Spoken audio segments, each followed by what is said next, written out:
So anyways, we decided that there was something, well, I decided, I told you, we didn't decide together, I told you. A quick break math joke.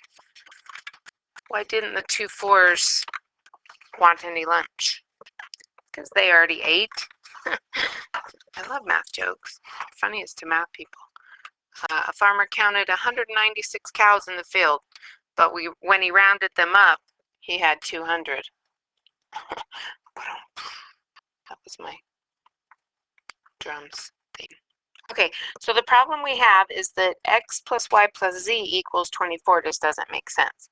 Well, if you look back at the problem, we had another number that we skipped right over. These two go together. It says they need 5 bouquets, and each are supposed to have 24 flowers in them. So it's actually supposed to equal 5 times 24, which is 120. Tricked ya. And they do that all the time. I mean, like, all the time. Math teachers get joy in tricking students. Okay, so we've got our equations now. We've got x plus y plus z equals 120. The blue one was x minus 2y minus 2z equals 0. And then the money one was 6x plus 4y plus 3z equals 610.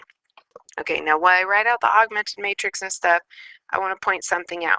If you had done this green one and you had put 1, 1, 1, 24 in your matrix, you would have probably come out with an answer that made no sense whatsoever. You'd have got negative values or some weird fractional values. You can't have well, I guess you could have half a rose, but what is it? Half a rose by any other name? Nah, something like that. I need to end this video. Let's just keep going. Anyways, so your answers, if they don't make sense, then go back and see if maybe you made a mistake somewhere.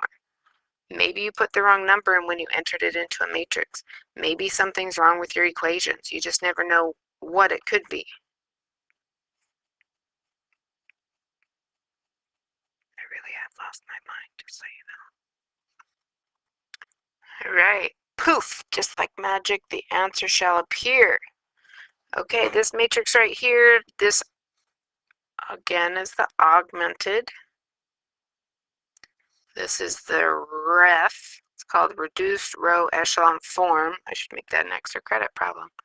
Okay, this one says x equals 80, y equals 10, and z equals 30, which means the florist needs to buy. Looks like we had x was the number of roses, so they need to get 80 roses, 10 tulips. I don't like tulips very much. And then 30 lilies. I feel like it should have 2 L's in there. Am I wrong? I don't know. They said L-I-L-I-E-S. I'm sure somebody's going to look that up for me. Is that right? Yeah, it's got to have 2 L's in there. Whatever. Who cares? It's an English class. Let's see it just sitting. Remember that one time I hit my head? Okay, there you go. Again, if you wanted to double check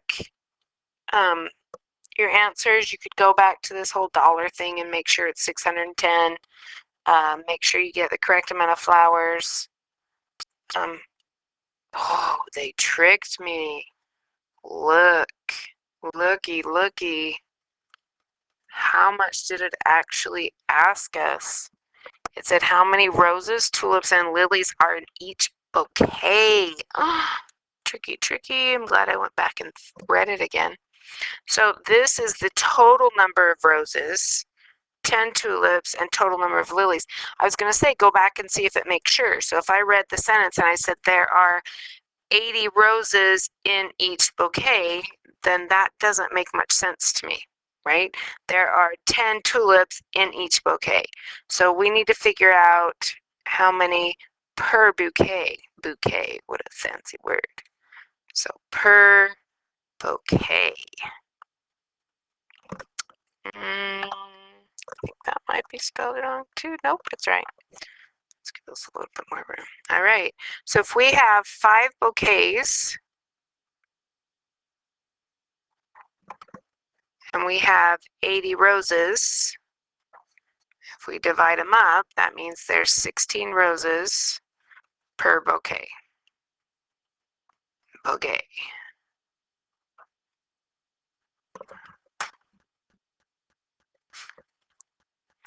Let's see, 5 bouquets and 10 tulips.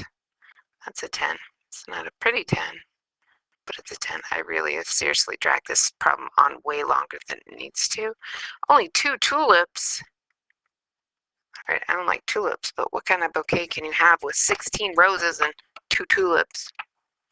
30 lilies. 30 lilies. That's bugging me. I'm going to have to go look it up after we're done. And 6 lilies. Should be 16 lilies. I'm like itching to put that L in there. I'm sorry. So this is our actual answer. Ooh, we would have missed problems on that one. Okay, so my suggestions are to read it through. Obviously, I almost just messed this one up. Identifying your variables is the key to this. And then look at the sentences. This sentence says, blah, blah, blah is, more than, that kind of stuff. And look for familiar words. They take practice, I'm not going to lie.